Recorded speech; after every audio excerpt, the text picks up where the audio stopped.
Després de 88 llibres que hem publicat del 2007 cap aquí, en aquestes col·leccions, en aquest àmbit, hem cregut convenient, hem cregut interessant continuar treballant en la mateixa línia, en la mateixa direcció, però adreçant-nos també a un públic infantil, de cara a donar eines, donar instruments perquè els nens tinguin elements per poder també indagar. Volem històries una mica exigents, històries que donin de si, no? Poden ser contes de diverses tradicions culturals, religioses, o sigui, comencem amb històries del sufisme, els contes de Nasruddin, tenim, doncs, aviat publicarem un conte africà, tenim, o sigui, contes que tenen un pes ja de per si de la tradició, i alhora tenim contes com el Funàmbulos i altres que publicarem aviat, que són contes nascuts ara, però que hi ha alguna cosa més, no? Que no en parla només del fet en si, sinó que ens permeten llegir la vida i ajudar els nens a mirar-se la vida d'una altra manera. És una col·lecció que tenen tots el mateix format, són àlbums il·lustrats, o sigui, són llibres en què el text i la imatge estan íntimament relacionats, es complementen o a vegades es contradiuen, però són molt importants tots dos, no? Són llibres que el que potser tenen de particular és que tots ells al final tenen una guia de lectura. Això ho vam trobar molt important de dir, evidentment que el llibre es pot llegir sol i veure sol el llibre, però al final volem donar un ajut als mestres, als pares, als avis, aquí està amb els nens, no? De dir, podeu anar més a fons.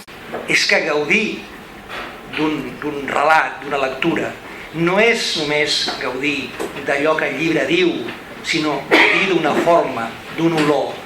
És molt important educar els sentits, perquè la lectura és un joc de sentits, no només de contingut. Reivindicar la dimensió narrativa de la vida humana. No hi ha ésser humà sense narració, no hi ha ésser humà sense contes. No hi ha ésser humà sense contes. Vostès s'imaginen un nen o una nena en el qual mai ningú li hagués explicat un conte? Com seria aquesta persona? Jo crec que no hauria arribat al llindar de la humanitat. Tenia des de fa molts anys doncs, la idea, no tan sols la idea, sinó l'obsessió de que en Fragment algun dia Nasruddin hauria de tenir presència. I bé, per aquelles casualitats, doncs, efectivament, Inés em va trucar un dia, una nova col·lecció, i malgrat que ella em va parlar d'aquest recull de contes sufís, doncs jo ja tenia en mente, doncs dic, ara és la meva, ara és la meva. Nasruddin podrà tenir un espai a Fragmenta, que és una editorial que haig de dir, doncs una editorial que m'estimo moltíssim. Nasruddin, saben vostès, és aquesta mena de savi boig, o savi que es fa al boig. El fil conductor d'aquestes històries jo crec que és una mica la recerca del coneixement. La recerca del coneixement. Com coneixem? Perquè jo diria que una de les virtuts de Nasruddin és qüestionar els nostres patrons. Jo haig de dir que les il·lustracions són extraordinàries, que el treball de la Mariona Cabassa ha estat molt bo. En el cas de les històries de Nasruddin, jo crec que vaig intentar que mantinguessin aquest component de l'humor que té, perquè és fonamental, vaig intentar-ho.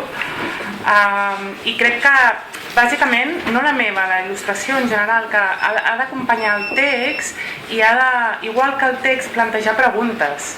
A vegades va en paral·lel al text, a vegades són altres preguntes, no? Diàleg, això, entre una mare i un fill que no pot dormir, tots els nens i nosaltres mateixes tenim aquesta experiència alguna nit o algun dia que el cap ens dona voltes, no? Els nostres pensaments van saltant com un ocell en cada branca, no? Salten d'aquí, passa aquí, i no som capaços de serenar-nos i de calmar-nos. Doncs la mare l'ensenya al nen, però pot servir per cadascú de nosaltres també, una sèrie d'exercicis que venen del ioga, del tai chi, del qigong, de la kinesiologia, visualitzacions, en fi, de diferents tradicions espirituals i molt antigues algunes, i els nens se sentirà que està respirant com una ona del mar, com un arbre, com el vent, o sigui, a través de metàfores, no?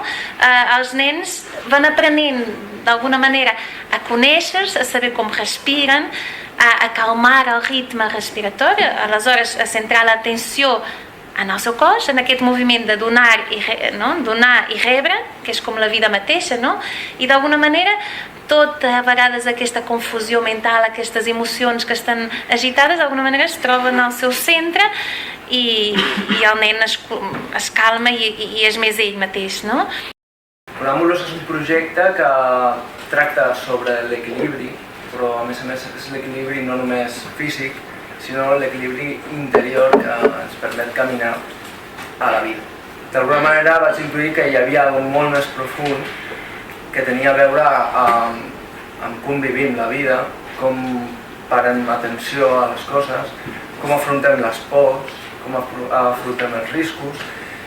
Tot un munt de reflexions que anaven més enllà de la simple notícia sensacionalista i que, juntament amb l'Àfrica, moltes vegades hem parlat, no? En converses de quina és la manera de caminar, no? Quan surt un problema a la vida o quan tenim un projecte, quan tenim pressa, quan volem obtenir resultats abans d'hora, etc. Clar, el fet de que un il·lustrador i un autor puguin comentar-ho tot a tota hora és bastant intens i d'alguna manera també molt enriquidor, perquè esclar, ell venia, he refet el text, jo, com? Però jo ja tenia aquesta imatge feta, i jo ho veig així, no? És un text molt curt, sí. Però l'he fet molts cops i m'ha És molt complicat escriure un text molt curt, en realitat. El text ocupa al principi una pàgina, el vaig anar traient, bueno, però sí, m'agradaria que cadascú aporti la seva lectura, perquè és un llibre per això. És un llibre que no t'explica directament una història. De fet, per mi no té ni principi ni final, és obert. En tot cas, com deia abans, hi ha molts nusos simbòlics que hem de resoldre.